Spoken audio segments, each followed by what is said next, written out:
तुम्हाला माहिती आहे एचा साऊंड अ कधी होतो? चला तर मग बघूया.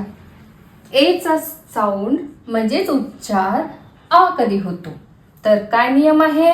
जर एच्या नंतर डबल एल असेल तर त्याचा उच्चार अ असा होतो. काही एक्झाम्पल बघूया.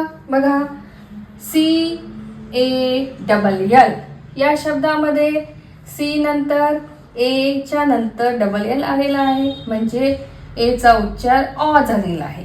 दुसऱ्या शब्दामध्ये, दुसऱ्या वर्डमध्ये काय आलेलं आहे? W A double L. इथे ए नंतर डबल एल आलेला आहे, म्हणून एचा साऊंड अ झालेला आहे. त्यानंतर तिसरा शब्द S M A double L. इथे सुद्धा ए नंतर डबल एल आलेला आहे, म्हणजे एचा साऊंड अ झालेला आहे. या शब्दामध्ये ऑल हा शब्द तर आपल्याला माहितीच आहे, याचा उच्चार सुद्धा अ असा झालेला आहे.